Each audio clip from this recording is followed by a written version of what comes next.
सभी को नमस्कार। ग्रेड थर्ड का लेवल फर्स्ट का वीडियो मैं इससे पहले बना चुका हूं। आज का जो वीडियो है, आज का जो सेशन है, वो लेवल सेकंड के जो आपके अलग अलग सब्जेक्ट हैं उसकी रणनीति को लेकर है। उम्मीद करता हूं कि इस वीडियो को देखने के बाद आपके जितने भी कन्फ्यूजन हैं, जितने भी संदेह हैं, वो दूर हो जाएंगे और आप पूरी तल्लीनता और तन्मयता के साथ अपने सपनों को साकार करने के लिए जुट जाएंगे। कुछ बेसिक बातें मैं अब आपको बता दूं कि आपकी जनवरी 2026 में आपका एग्जाम होना है। टाइम यदि आप देखेंगे तो आपको लगेगा 2026 में है, लेकिन मैं फिर कह देता हूं टाइम यूं गुजरता है आपको पता भी नहीं चलेगा कि कब ये 9 महीने गुजर गए और अंतिम रूप से तुम दबाव में आ जाओगे कि सर रिवीजन करने का समय नहीं मिला। तो फिक्स कीजिए अपना माइंडसेट कि मुझे ग्रेड थर्ड देना है, और ग्रेड थर्ड मुझे इस रूप में नहीं देना है कि मैं अगली बार फिर से रिट का एग्जाम दूं, फिर से ग्रेड थर्ड दूं। कोई भी कंपटीशन मैंने 2025 का जो आपको एक थीम दी थी, मुझे अपने बेस्ट वर्जन से मिलना है। और बेस्ट वर्जन की खासियत ये होती है कि वो किसी एक परीक्षा को केवल एक बार और आखिरी बार देता है, उस परीक्षा को दोबारा नहीं देगा। उससे उच्चतर परीक्षा जरूर दे सकता है। तो तुम यदि ग्रेड थर्ड को अंतिम बार देना चाहते हो, आखिरी मौके के रूप में देना चाहते हो, और इसको आखिरी मौका बनाना भी चाहते हो कि सर इसको दोबारा हमें नहीं देना है, तो थोड़ा सा अपने आप बातचीत कीजिएगा। थोड़ा सा अपनी दिनचर्या को व्यवस्थित कीजिएगा। अपनी जो विषय वस्तु है उसको इस प्रकार से चयनित कीजिएगा कि गलतियां करने का मौका नहीं मिले। और एक अच्छा विद्यार्थी हमेशा से केवल सफल स्टूडेंट क्या कहते हैं वो नहीं है, एक असफल स्टूडेंट ने कौन सी गलती की है, पिछले जो आपके साथी हैं, आपने पिछली बार एग्जाम दिया था, वो कौन सी गलतियां आप लोगों ने की थी, वो गलतियां नहीं करनी है। इसका मतलब तुम सफलता का मतलब समझ रहे हो। सफल व्यक्ति हर कोई कुछ बताएगा, ऐसे पढ़ लो, मैंने ऐसे पढ़ा, वो पढ़ा, हर व्यक्ति ज्ञान देगा। लेकिन हमेशा मैं आपको बात बोल देता हूं, असफल व्यक्ति से जरूर बात करना कि उसने कौन सी गलतियां की, और यदि आप खुद असफल रहे हैं तो आपने कौन सी गलतियां की, उन गलतियों से बचना है। बेसिक बात और बेसिक सवाल जो मेरे पास सामने आए, पहला सवाल आप लोगों की तरफ से आया है कि सर कैसे पढ़ें। ठीक है, देखो कैसे पढ़ने का सिंपल सा तरीका है। मैं अपने हर ऑफलाइन बैच जब स्टार्ट करता हूं, पहला सेशन मेरा कंप्लीट इस बात को लेकर होता है कि तुम जिस भर्ती परीक्षा की तैयारी कर रहे हो और उस भर्ती परीक्षा में तुम्हें प्रोसेस का नहीं पता है। प्रोसेस समझ रहे हैं भाई, परिणाम की सब चिंता करते हैं, प्रोसेस की कोई बात नहीं करता। प्रोसेस का मतलब है ये जो एग्जाम आयोजित कर रहा है ये कौन कर रहा है, अधीनस्थ सेवा चयन बोर्ड। ठीक है, तो अधीनस्थ सेवा चयन बोर्ड के पेपर पैटर्न को समझिए सबसे पहली बात। कैसे का जवाब दे रहा हूं। नंबर दो पे, आप जिस लेवल की तैयारी कर रहे हैं लेवल सेकंड है, तो आपके लेवल सेकंड का जो लेवल पिछली बार का जो प्रश्न पत्र था वो क्या था, तो पी वाई क्यू बेस, यानी कि जो पिछली बार के पी वाई क्यू है वो आप एक बार जरूर देखिए। उससे आपको आइडिया लगेगा कि पेपर का लेवल कैसा आता है और मुझे किस तरीके से जाना चाहिए। यद्यपि पिछली बार का लेवल और इस बार के लेवल में दिन रात का फर्क मिलेगा, क्योंकि बोर्ड के अध्यक्ष और सदस्य और लगभग पेपर सेटर लगभग चेंज हो चुके हैं, ये हमेशा याद रखना। इसलिए लेटेस्ट पेपर उस बोर्ड के आपको जरूर देखने चाहिए। नंबर तीन, चूंकि आप ग्रेड थर्ड की प्रिपरेशन कर रहे हैं तो एग्जाम पैटर्न ये कहता है कि यहां राजस्थान बोर्ड की जो बुक्स हैं, यानी जो फिलहाल आपकी एनसीईआरटी चल रही है, उस एनसीईआरटी को बेस पिछली बार भी बनाया गया था, इस बार भी बेस बनाया जाएगा। और आपको ये हर कदम पे ये बात अपने जहन में रखनी है कि मुझे एनसीईआरटी को बेस बना के पढ़ाई करनी है। और चौथी बात प्रोसेस में कि सर हम ऑफलाइन कोचिंग करें या ऑनलाइन कोचिंग करें, ये आपका खुद का सवाल है। यदि आपको ऑफलाइन से अच्छा फील आता है, देखो ऑफलाइन नो डाउट बहुत गजब होता है। यदि पढ़ाने वाला टीचर गजब का होगा तो आपको क्लास में इतना समझा देगा कि दिक्कत नहीं आएगी। ऑनलाइन से स्क्रीनिंग टाइम में बड़ी प्रॉब्लम्स होती है। ऑनलाइन हमेशा कोशिश करनी चाहिए कि हमें कोई पार्ट विषय, जैसे साइकोलॉजी आपको नहीं आ रहा, आप अच्छे टीचर से पढ़ना चाहते हैं तो उसका कोर्स ले लिया, टीचिंग मेथड या मैथ, आपको ऐसा लग रहा है कि उस कोचिंग में अच्छा टीचर नहीं है तो उस पार्ट को आप ले सकते हैं। यदि आप अफोर्ड कर सकते हैं तो ऑफलाइन कोचिंग कीजिए, लेकिन अभी कीजिए। 3 महीने बाद ऑफलाइन कोचिंग की कोई उपयोगिता नहीं। मैं आज भी इस बात में विश्वास रखता हूं कि ऑनलाइन ऑफलाइन इन सबसे बेस्ट होता है सेल्फ स्टडी। यदि तुम्हें कंटेंट अच्छा मिल गया, तुम्हें पढ़ने के तरीके पता हैं, तुम्हें प्रोसेस को पता है और एक बेस्ट दिनचर्या को तुम जीते हो, तो सेल्फ स्टडी से बेटर कुछ नहीं हो सकता। बाकी आपको क्या फायदा होता है वो चीज चुनिए, चाहे ऑफलाइन कीजिए चाहे ऑनलाइन कीजिए, चाहे टेस्ट सीरीज ज्वाइन कीजिए। सबके अपने अपने मुद्दे हैं। कई बच्चे ने एक सवाल पूछा प्रोसेस कैसे के तहत कि सर टेस्ट सीरीज कैसे ज्वाइन करें। देखो टेस्ट सीरीज का सीधा सा मानक होता है, जो टेस्ट सीरीज संबंधित टीचर बनाता है तो टेस्ट सीरीज ज्वाइन कीजिए। जैसे साइकोलॉजी की टेस्ट सीरीज होगी तो मैं हर पर्सन में खुद बनाऊंगा, प्रीदर्श से मैनेजमेंट के पर्सन मैं बनाऊंगा, जीके के पर्सन ओम प्रकाश शर्मा। हमारे यहाँ ऐसा नहीं होता ये कंटेंट राइटर हमने रख लिया और वो क्वेश्चनों को नहीं, आप जो प्रॉपरली टीचर है बना रहा है, तो ऐसी कोई भी टेस्ट सीरीज कहीं भी आपको बेहतर मिलती है उसके साथ जाइए। किसी की बात मत सुनिए, मेरी बात नहीं मत सुनिए। जहां आपको लगता है कि ये टेस्ट सीरीज बेस्ट है उसको ज्वाइन कीजिए, अन्यथा टेस्ट सीरीज मत ज्वाइन कीजिए। उससे बेटर है कि आप PYQ हर टॉपिक को पढ़ने के बाद जरूर निकालिए। लेकिन मैं फिर बोल रहा हूं, ये कैसे का जवाब इस प्रोसेस में है। प्रोसेस प्रॉपर तरीके से, दिशा तुम्हारी इतनी क्लियर होनी चाहिए कि उस पर तुम्हें संदेह नहीं होना चाहिए, और अपना माइंडसेट सिंगल माइंडसेट बना लेना कि सर मैं ग्रेड थर्ड की प्रिपरेशन कर रहा हूं, मतलब मुझे अपना बेस्ट देना है। ये दिमाग में रखिए, बाकी सवालों को हटा दीजिए। यदि ग्रेड थर्ड कर रहे हैं तो कंप्लीटली समर्पित होकर कीजिए, फिर फर्क नहीं पड़ेगा पोस्टें कितनी आएंगी क्या होगा, इन सब सवालों से हटकर और अपना 100% दीजिए, रिजल्ट तुम्हारा 100% आएगा। दो चीजें, प्लानिंग जरूर कीजिए। हम जितने भी साइकोलॉजी में टर्म्स पढ़ते हैं, जितने भी उपलब्धि परीक्षण पढ़ते हैं, सबसे पहले योजना होती है। तो योजना बना लीजिए और योजना को दो भागों में डिवाइड कीजिए, लॉन्ग टर्म और ST, लॉन्ग टर्म प्लान और शॉर्ट टर्म प्लान। ठीक है, ये दोनों बनाइए। लॉन्ग टर्म प्लान होगा आपका 9 महीने का, कि 9 महीने में आपको कैसे कैसे पढ़ना है, और शॉर्ट टर्म प्लान बनाइए हर महीने का। ठीक है, जिसमें इस महीने मुझे ये चीजें कवर करनी है, 2 महीने बाद ये चीज कवर करनी है। लॉन्ग टर्म और शॉर्ट टर्म प्लान आपकी स्टडी टेबल के आगे चिपकना जाना चाहिए, ये 100% फॉलो करना है। यानी पहले प्लानिंग सबसे इंपॉर्टेंट होती है। सामग्री को लेकर मैं अभी चर्चा कर लूंगा। ठीक है, फिर कह रहा हूं, एक वर्ष, एक सही ढंग से बिताया गया एक वर्ष तुम्हारे पिछले 20 सालों की विफलताओं को भुला देगा। याद रखना इस बात को, एक वर्ष तुम्हारी 20 साल की विफलताओं को भुला देगा। इस दृष्टिकोण से, इस ललक के साथ तैयारी कीजिएगा, अन्यथा मत करना। करो ना तो इस जज्बे के साथ करना है कि सर वो गलतियां जो और लोग करते हैं वो गलतियां नहीं करूंगा। एक अच्छा दिनचर्या, इसको लेकर भी बच्चों के सवाल थे कि सर एक दिनचर्या के लिए बताइए। तो ग्रेड थर्ड की तुम प्रिपरेशन कर रहे हो, मेरे अकॉर्डिंग जो बेस्ट दिनचर्या तुम्हारे सामने हो सकती है, सबसे पहली चीज जो तुमने तय की कि सर मुझे ग्रेड थर्ड में बनना है, तो दिनचर्या में सबसे बेस्ट चीज जो मैं आपको बता रहा हूं, योजना तो आपकी होगी, प्लानिंग आपकी डेली की होगी।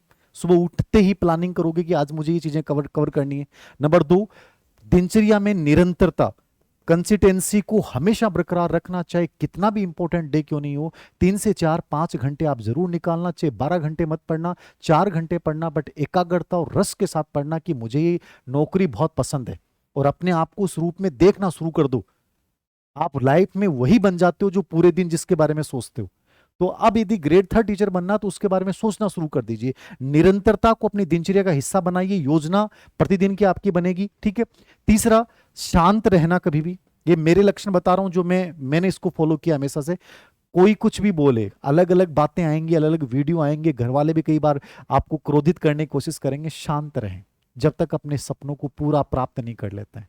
गुस्सा कहीं नहीं, जब कुछ नहीं हो रहा है, याद रखना, लोग भटकाने की कोशिश करें तभी भटकिए मत। डिस्ट्रैक्शन, आकर्षण से बच के रहिए। आकर्षण का मतलब समझ गए ना, जब भी आप बाहर निकलते हैं बहुत सारी चीजें होती हैं, चाहे लड़कियों का चक्कर हो, चाहे लड़कियों के लिए लड़कों का चक्कर हो, चाहे मोबाइल हो, ये बहुत सारी चीजें होती हैं जो जिंदगी में आपको लगता है कि जरूरी है, लेकिन बेटा कैरियर से बढ़ के इस समय कोई जरूरी नहीं होता है। मैं फिर बोल रहा हूं, आकर्षण से परे रहोगे तो एकाग्रता बनी रहेगी। मैंने एक इंटरव्यू पढ़ा था एक IIT बच्चे का, और उसने एक बात बोली थी कि मुझे एक लड़की बहुत पसंद थी, और मैं चाहता था कि मैं उससे प्यार करूं, वो मुझसे करती थी, लेकिन मैं जब भी घर लौटता था और अपने घर की दीवार पे बैठा बैठा सोचता था कि मेरे मम्मी पापा जो इस समय मजदूरी कर रहे हैं मेरे सपनों के लिए, नहीं, मुझे इस समय इन चीजों में इन्वॉल्व नहीं होना। तो आकर्षण से बचे रहना। यदि 6 महीने भी आकर्षण विहीन निकाल दोगे, जिंदगी बन जाएगी, याद रखना। और पांचवा, एक्शन जरूर लेना है। एक्शन का मतलब है तुमने जो सोचा है उसको पूरा करना, ये प्लान जो बनाया है उसको पूरा करना है। ऐसे नहीं कि आज मेरे से मोटिवेट होकर आपने सोच लिया, प्लान नहीं कर रहे हो, डेली PYQ हल कर रहे हैं तो कर रहे हैं, डेली चैप्टर पढ़ रहे हैं तो पढ़ रहे हैं, डेली आप 10 मिनट प्रेयर कर रहे हैं तो कर रहे हैं। मतलब जो चीजें आपके रूटीन की हैं उनको 100% फॉलो कीजिएगा। और सातवीं और अंतिम चीज है, हैबिट जरूर बनाना। और हैबिट का मतलब क्या है? Positive habits. पॉजिटिव हैबिट्स यही हैं कि आप एक समय एक काम कीजिए, ठीक है, और बाकी चीजों को अपने उस समय से हटा के रखिए। एक निर्धारित टाइम को फॉलो कीजिए, जिस टाइम तुम पढ़ रहे हो उसी को अपने रूटीन का हिस्सा बना लीजिए, टाइम को बार बार मत बदलिए। और तीसरी सबसे इंपॉर्टेंट चीज है, हैबिट बना लीजिए कि चाहे लाइफ में 2 ही व्यक्ति हो आपके, चाहे एक ही व्यक्ति हो, लेकिन वो बेस्ट होना चाहिए। जिससे आप अच्छी चीजें शेयर कर पाए, जिसके साथ आप इंटरेक्शन कर पाए। एक भी नेगेटिव व्यक्ति तुम्हारी लाइफ में है तो चाहे मैं कितना ही अच्छा पढ़ा दूं, तुम कितनी अच्छी जगह पढ़ लो, सब फ्लैप्स हो जाएगा। तो थोड़ा सा इन चीजों को फॉलो कीजिएगा और इसके साथ अच्छी दिनचर्या के साथ अपने आज से स्टार्ट कर दीजिए, कल से स्टार्ट कर दीजिए। पहली चीज, ग्रेड थर्ड में अपन लेवल सेकंड के अकॉर्डिंग जब प्रिपरेशन करते हैं, आपका सिलेबस लेवल फर्स्ट से थोड़ा सा डिफरेंट है। पहला काम ये करेंगे, हो सकता है कि आपने कर लिया होगा, नहीं किया तो आप जरूर कीजिएगा, पूरे सिलेबस का पाठ्यक्रम विभाजन कीजिएगा। मैं आपकी जगह होता तो क्या करता वही बता रहा हूं। पाठ्यक्रम विभाजन मैं सबसे पहले करता। पूरे पाठ्यक्रम को अपने अकॉर्डिंग विभाजित कीजिए, चाहे वो 4 रूप में पाठ्यक्रम विभाजन हो सकता है। ठीक है, जैसे आपके पहला 80 नंबर का पाठ है। कितने नंबर का पाठ है? 80 नंबर का जो पाठ है उसके अंतर्गत क्या आएगा? राजस्थान भूगोल आ रहा है, राजस्थान भूगोल, राजस्थान ज्योग्राफी है, इतिहास कला संस्कृति है, कला संस्कृति है, मतलब एक चार्ट बना लीजिए आप। और भाषा है, भाषा और साहित्य, ये पार्ट है पहले। लेवल फर्स्ट में भी सबसे इंपॉर्टेंट है, आपकी भी सबसे इंपॉर्टेंट है। लेवल सेकंड जो है उसको मैं मेरे अकॉर्डिंग डिवाइड कर रहा हूं, सिलेबस में अलग है, मेरे अकॉर्डिंग 35 मार्क्स के अकॉर्डिंग मैं डिवाइड कर रहा हूं। और इस पार्ट में आप जो डिवाइड करोगे उसमें क्या जोड़ोगे? राजस्थान सामान्य ज्ञान, जिसमें प्रतीक चिन्ह, उद्योग, फ्लैगशिप योजनाएं, ठीक है ना, राजस्थान सामान्य मतलब जीके सामान्य ज्ञान, राजनीतिक प्रशासनिक व्यवस्था, ये ठीक है एक तो। और एक पार्ट इसमें जोड़ लेना करंट को। 35 नंबर का पार्ट, ये वैसे 50 का है बट यहां मैं 35 नंबर का डिवाइड कर रहा हूं। फिर देखना 30 नंबर पे आप जो पार्ट करोगे उसको आप बनाओगे साइकोलॉजी, परिदृश्य, क्योंकि जुड़े हुए पार्ट हैं, और आईसीटी। ठीक है, ये 28% इसके आते हैं, मतलब लगभग 50 नंबर का पार्ट ये हो गया। 50 नंबर का पार्ट है, इसको अलग कर लीजिए। और लास्ट में आपका विषय और विधियां, टीचिंग मेथड, ये आपका 120 प्लस 20 यानी टोटल 140 नंबर। आप पूरे सिलेबस को 4 भागों में डिवाइड कीजिएगा, आज ही चार्ट बनाइएगा। और इस चार्ट में सबसे पहला 80 नंबर का पार्ट है राजस्थान जीके, जिसमें ज्योग्राफी, इतिहास कला संस्कृति और भाषा साहित्य आएंगी। दूसरा आप डिवाइड जो 50 नंबर का है, लेकिन मैंने इसमें परिदृश्य को साइकोलॉजी साथ जोड़ा क्योंकि वो रिलेवेंट चीजें हैं, तो रिलेवेंट चीजों के साथ जोड़ लीजिए। ये 35 नंबर का पार्ट है लगभग सामान्य ज्ञान। इसमें आपके राजस्थान के प्रतीक चिन्ह, राजस्थान की फ्लैगशिप योजनाएं, जन कल्याणकारी योजनाएं, धार्मिक केंद्र, प्रमुख व्यक्तित्व, खेल संबंधी और जन कल्याणकारी योजनाएं हैं। ठीक है, और ये है उद्योग वाला, मतलब कुछ ज्योग्राफी के टॉपिक हैं, एक राजनीतिक और प्रशासनिक व्यवस्था। लेकिन राजनीतिक प्रशासनिक व्यवस्था बहुत डिटेल से नहीं पढ़नी है। कोई कहेगा पॉलिटी बहुत ज्यादा आएगी, नहीं, 2 या 3% यहां से पूछे गए थे, तो 2-3 प्रश्नों के लिए आप 50 पेज पढ़ने की कोशिश मत कीजिएगा, आप PYQ बेसिस को पढ़ लीजिएगा। मतलब प्रोसेस पे ध्यान देना, वो टॉपिक जहां से आपकी जिंदगी बदल रही है, वो टॉपिक जो आपके रिजल्ट को बढ़ाने में योगदान दे रहे हैं, उन टॉपिक को शानदार तरीके से तैयार करो, और जिनका बहुत कम वेटेज है उनको हल्के तरीके से तैयार करो। जिस पार्ट को आप ज्यादा समय दे रहे हैं, इसका मतलब वो आपके सिलेक्शन में योगदान देगा, ऐसा आपको करना है। ये बातें सुन लीजिएगा, नोट कर लीजिएगा। साइकोलॉजी, परिदृश्य, आईसीटी 50 नंबर का पार्ट हो गया। और विषय का सबसे बड़ा रोल है, क्योंकि 140 नंबर का पार्ट है, तो विषय को हल्के में नहीं लेना है। समझ सुनिएगा, मैंने पूरे पेपर का एनालिसिस किया आपके लेवल सेकंड के। राजस्थान जो ज्योग्राफी है उसमें से हर पेपर में किसी में 15% थे, किसी में 16% थे। ठीक है, इतिहास कला संस्कृति में से यही पार्ट है, 8% दोनों में से, लगभग 15 से 16%। और भाषा और साहित्य में से किसी में 7 प्रश्न आए हुए, किसी में से 8 प्रश्न आए हुए, मतलब टोटल 50 नंबर का पार्ट है, लेकिन बड़ा वेटेज है। अब इस पार्ट का बड़ा वेटेज है, इसका मतलब आपको उसी तरीके से पढ़ना है। राजस्थान ज्योग्राफी का बड़ा रोल है, तो राजस्थान ज्योग्राफी की अच्छी किताब पढ़िए कि सर राजस्थान ज्योग्राफी के लिए क्या पढ़ें। तो राजस्थान भूगोल के लिए जो अधीनस्थ सेवा चयन बोर्ड का एग्जाम पैटर्न है और जहां से प्रश्न हुबहू उठाए जाते हैं, वो है हरिमोहन सक्सेना की राजस्थान ज्योग्राफी। यदि आप पढ़ सकते हो, आपके पास टाइम है, तो हरिमोहन सक्सेना पढ़िए।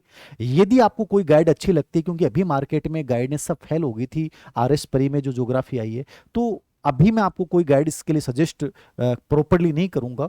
कोशिश करें कि आप हरिमोहन सक्सेना पढ़िए, उसके बाद कोई अच्छी गाइड आएगी तो मैं आपको अलग से टेलीग्राम चैनल धीर सिंह दाभाई ऑफिशियल पर डाल दूंगा। तो राजस्थान ज्योग्राफी है वो हरिमोहन सक्सेना से तैयार कर लीजिए। किससे कर लीजिए? हरिमोहन सक्सेना, और पेपर सेटर भी इसका प्रयोग करता है, तो याद रखना।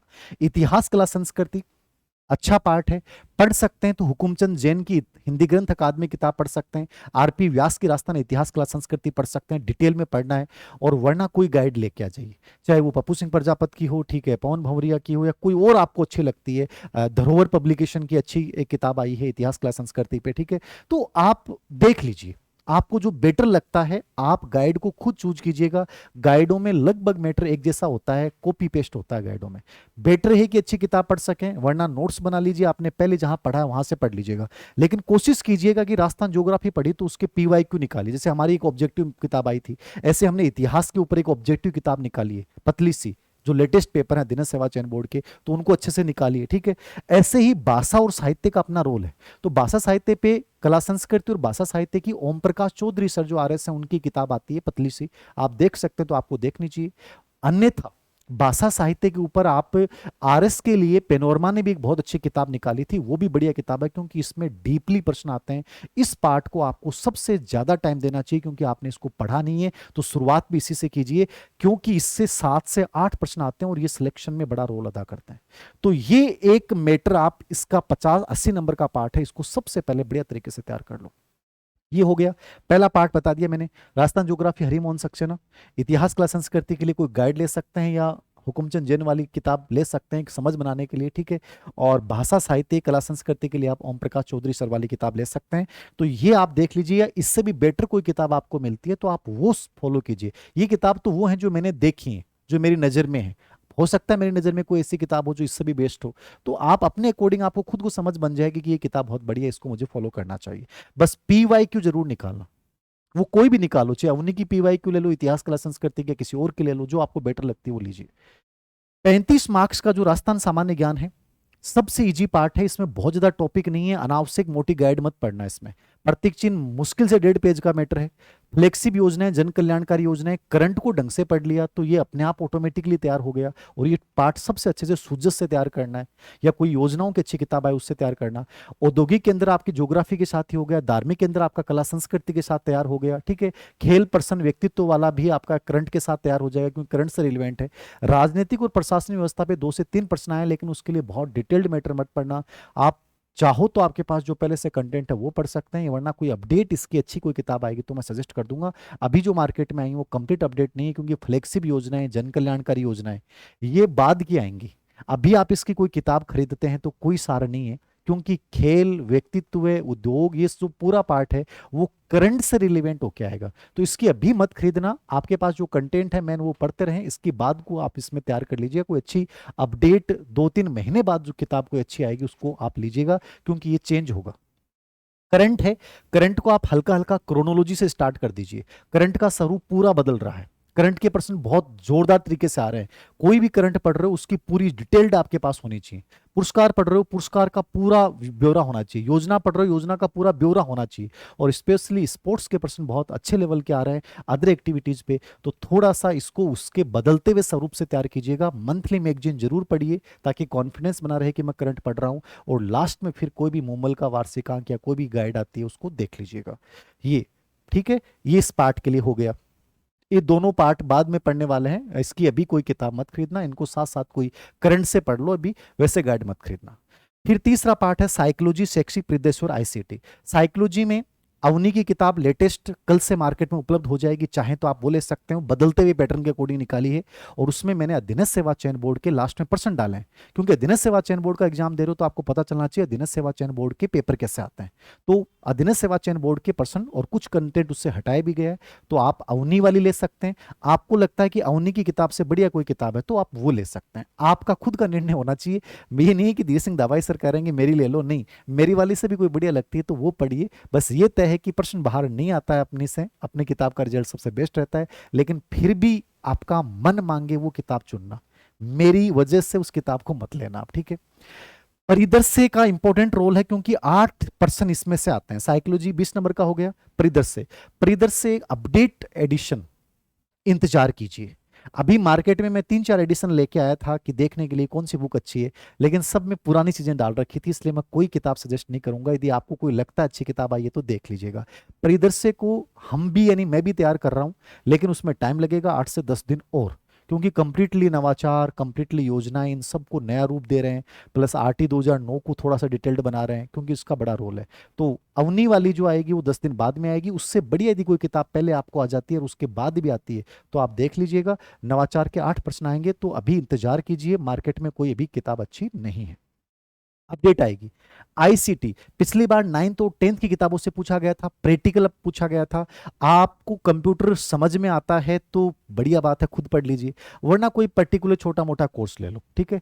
यद्यपि हमने भी जारी किया, बट उससे भी कोई बढ़िया आपको मिलता है तो आप ले सकते हैं, बट इसको देख लीजिएगा, क्योंकि 5% है। 5% के लिए बहुत ज्यादा कंटेंट भी नहीं पढ़ सकते, लेकिन छोड़ भी नहीं सकते, क्योंकि थर्ड ग्रेड एक ऐसी एग्जाम है जहां जो ऑलराउंडर प्रतिभा दिखाएगा वो बनेगा। यहाँ एक पक्षी नहीं चल सकता कि आपका विषय अच्छा नहीं, आपका साइकोलॉजी भी अच्छा, परिदृश्य भी अच्छा, आपका करंट भी अच्छा, आपका जीके भी अच्छा, आपका सब्जेक्ट भी अच्छा, आपका मेथड भी अच्छा। जो ऑलराउंडर प्रदर्शन करेगा वो ग्रेड 3rd में टीचर बनेगा। तो थोड़ा सा ये देखना है। तो ये आईसीटी वाला आप वो 9th-10th वाली किताबों से पिछली बार हुबहू पूछा गया, वो किताब पढ़ सकते हो तो पढ़ लेना, वरना कोई पतली बुकलेट आएगी तो मैं सजेस्ट कर दूंगा। अब बात करते हैं अपन विषय और शिक्षण विधियों की। देखो, विषय और शिक्षण विधियों का बड़ा रोल है लेवल 2nd में। आपके सबके अलग अलग विषय हैं, वो तो कॉमन पार्ट है जो आपको तैयार सबको करना है। अब मान लीजिए आप हिंदी के हैं, तो हिंदी के लिए क्या बेस्ट पढ़ें? अभी देखो मार्केट में वैसे गाइडें तो आई नहीं है, सबसे बेस्ट तो है कि रीट का जो ग्रेड 3rd का पैटर्न है वो पूरा राजस्थान बोर्ड की बुक्स पे आधारित है। तो आप राजस्थान बोर्ड की जो आरबीसी बोर्ड की किताबें हैं, जो एनसीईआरटी फिलहाल चल रही है, इसको सबसे अधिक फॉलो करना आप, ये मेरी पर्सनल राय है। फिर भी कोई गाइड आपको अच्छी लगती है, कोचिंग कर रहे हैं तो कोचिंग के नोट्स को ही पढ़ना, बाकी मत पढ़ना, बस पीवाई क्यू निकाल लेना। अच्छी कोचिंग है, अच्छा कंटेंट पढ़ाया जा रहा है, वरना मत टेंशन लेना। जहां आपको संतुष्टि होनी चाहिए कि बेस्ट है, तो फिर उसके बाद बदलना मत। हिंदी विषय के लिए आप राजस्थान बोर्ड वाली जो किताब है या कोई भी व्याकरण राघव प्रकाश की पढ़ सकते हैं। एक जो हमारे मित्र है मैया सर, उनकी बहुत अच्छी किताब आती है इनके ऊपर, वो आप देख सकते हैं, व्याकरण वगैरह साहित्य वगैरह अच्छा मैटर डाला है, तो मैया सर वाली किताब देख सकते हैं इसके ऊपर। हिंदी मेथड के ऊपर अवनी की हमने निकाली थी, रीट में भी उससे सभी प्रश्न आए, तो अवनी की जो हिंदी मेथड की किताब है वो देख सकते हैं, या इससे बेटर कोई मिलती है तो वो देख लीजिएगा। मेथड बहुत आसान आता है 3rd ग्रेड में, और 5 ही टॉपिक हैं, विधियां, चुनौतियां, निदानात्मक, उपचारात्मक शिक्षण और मूल्यांकन। बस पीवाई को जरूर पढ़ने, तो इसमें दोनों चीजें डाल रखिए। दूसरा आता है इंग्लिश आपका, तो इंग्लिश के लिए क्या पढ़ें? तो इंग्लिश की पिछली बार जो बच्चों को मैंने सजेस्ट किया था और बच्चों ने अच्छा पाया था, देखो बीके रस्तोगी तो बेस्ट है। बीके रस्तोगी की जो किताब आती है वो सबसे बेस्ट है, इनकी टीचिंग मेथड की भी आती है और वैसे भी अच्छी आती है, तो यदि ये मिल जाती है तो ये पढ़ लीजिए। अन्यथा आप कोचिंग कर रहे हैं, उस कोचिंग के नोट्स आप पढ़ सकते हैं। जो कहीं भी ऑनलाइन कोर्स ले रखा तो ऑनलाइन पढ़ लीजिए, बट बीके रस्तोगी इसकी अच्छी किताब है, टीचिंग मेथड भी इनका अच्छा आता है, तो वो इंग्लिश की देख सकते हो आप। बात करते हैं अपन इंग्लिश के बाद एसएसटी की। एसएसटी में क्या पढ़िए? देखिए पिछली बार जो एसएसटी का पैटर्न था वो राजस्थान बोर्ड की बुक्स के आधार पे पेपर आया था, तो राजस्थान बोर्ड की बुक्स जो हैं स्पेशली 6 से लेके 10 तक की तो पढ़नी है, जो टॉपिक सिलेबस में, वो पूरे नहीं पढ़ने, 6 से 10 तक के जो टॉपिक सिलेबस में वो पढ़िए। और 11वीं 12वीं की कुछ किताबें हैं, उनमें भी कुछ टॉपिक यहां से मिल जाएंगे। यदि आप ये मेहनत कर सकते हो तो इससे बढ़िया कुछ नहीं है। फिर भी इसकी कोई गाइड अभी मार्केट में आई नहीं है, आएगी तो मैं आपको बता दूंगा कि ये गाइड में अच्छी मेहनत की गई, आप देख लेना। बाकी मेरे अकॉर्डिंग फिलहाल आपके पास 6 से 10 तक की किताबों को शुरू कर दीजिए और वहां से टॉपिक उठाइए और उसके नोट्स बना लीजिए अपनी भाषा में सरल रूप से, अनावश्यक कंटेंट एकत्रित मत कीजिएगा। तो एसएसटी जो है वो बढ़िया है। टीचिंग मेथड जो इसमें 20 नंबर का पार्ट है, इसमें आप मंगल की किताब भी आती है, अवनी की भी हमने निकाल रखी है, और इसका थोड़ा सा 3rd ग्रेड के अकॉर्डिंग लेटेस्ट पीवाईक्यू बेस एक एडिशन हम और निकालेंगे, तो वो भी आप देख सकते हैं, या कोई और इससे बढ़िया मिलती है तो वो भी आप देख सकते हैं। तो लेकिन इन किताबों को जरूर फॉलो कीजिएगा, पीवाईक्यू निकालिएगा, और ये क्योंकि इसमें कई विषय हैं इसलिए थोड़ी सी मेहनत ज्यादा करनी पड़ेगी। उसके बाद बात करता हूं मैं विज्ञान और गणित के, साइंस और मैथ की, ठीक है। तो विज्ञान और गणित के लिए क्या पढ़ें? तो जो मेरे पास सजेशन आया है विज्ञान गणित को लेकर, साइंस और मैथमेटिक्स को लेकर, विज्ञान के लिए एनसीईआरटी आपको पढ़नी चाहिए, लेकिन एनसीईआरटी आप नहीं पढ़ पाते हैं तो देखो कोई गाइड जिसमें एनसीईआरटी का सार हो वो देख सकते हैं। एक इस पे हेमराज जी सर की एनसीईआरटी का सार संग्रह है, ऑब्जेक्टिव, ठीक है, ये बढ़िया किताब है, इससे आपको लगभग ये पूरी साइंस आपकी तैयार हो जाएगी। मैथ के लिए मथुरिया की जो किताब आती है वो ठीक है, ठीक है ना। मथुरिया की किताब आती है, इसमें मेथड भी है और ये भी है, तो ठीक मैटर आता है इनका। पिछली बार बच्चों ने पढ़ा था, अच्छा फीडबैक था, तो वो देख सकते हैं। एक स्माइल पब्लिकेशन की भी इसके ऊपर बुक्स निकली हैं, विज्ञान गणित दोनों की गाइड के रूप में, देख लीजिएगा। मैंने देखी नहीं है, बट बच्चों ने कुछ ने बताई थी, स्माइल पब्लिकेशन की आई रामोतार भदाला की, तो वो भी आप देख सकते हैं। मथुरिया, रामोतार भदाला या और कोई अच्छी किताब है, यूएस शेखावत आरबीडी पब्लिकेशन से आती है, वो भी आप देख सकते हैं, अच्छी किताब है। तो इसको आप फॉलो कीजिएगा। ऑब्जेक्टिव में हेमराज जी सर के ले आइएगा, अच्छी किताब है उनकी, जिसमें पूरे पीवाईक्यू में पूरा एनसीईआरटी का सार है। तो इससे क्या है कि साइंस आपकी कंप्लीटली तैयार हो जाएगी। टीचिंग मेथड पे हम भी इस पे प्रयास कर रहे हैं कि अच्छा एडिशन आए, क्योंकि हिंदी का आल रखा है, गणित का हमने पहले निकाल दिया था, गणित विज्ञान दोनों का कंबाइंड निकालने का प्रयास करेंगे। बट आप फिर भी मार्केट से कोई किताब ले लेना है, रेट में जो पढ़ा है वो भी पढ़ लोगे तो बहुत है। मतलब टीचिंग मेथड रेट वाले आपके काम आ जाएंगे। फिर बचता है संस्कृत, जो मेन विषय है।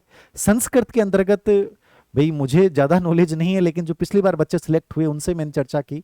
तो इसमें दो तीन राजस्थान में हैं जो काम कर रहे हैं, लोकेश जी शास्त्री, उनकी अच्छी किताब आती है, वो देख सकते हैं। राम कुमार जाट की आती है, किरण चौधरी मैडम की आती है। तो इनमें से आपको जिसकी भाषा सबसे अच्छी लगे, उनके टीचिंग मेथड भी आते हैं, तो वो इन तीनों में से किसी की भी चुन लीजिएगा। एक मनोज मिश्रा जी की आती है, तो आप इनमें से किसी की भी चुन लीजिएगा जो आपको बेटर लगे, क्योंकि आप खुद देखोगे इन चारों किताबों को कंपेयर करोगे तो आपको समझ में आएगी। भाई उर्दू का मुझे कोई नॉलेज नहीं है, पंजाबी का कोई नॉलेज नहीं है, इस पे मुझे कोई अच्छी किताब मिलेगी तो मैं आपको टेलीग्राम चैनल धीर सिंह धावाई ऑफिशियल है, वहाँ पे शेयर कर दूंगा।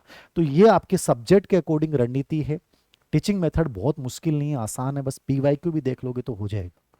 सबसे बड़ी चीज है, थर्ड ग्रेड एग्जाम छोटा नहीं है, बड़ा है। कंपटीशन आसान नहीं है, मुश्किल है, लेकिन सही दिशा में चलोगे, सही कंटेंट के साथ चलोगे तो आसानी से लग जाओगे। ये गोल्डन चांस है मेरे अकॉर्डिंग, क्योंकि बार बार तैयारी करना बड़ा मुश्किल काम होता है। तो एक बार अच्छे से कर लीजिए, ढंग से पढ़ लीजिए, लग जाओगे। और जॉब लगना सबसे बड़ी प्रायोरिटी होनी चाहिए। उसके बाद आप सेकंड ग्रेड करो, ग्रेड फर्स्ट करो, आपकी मर्जी है।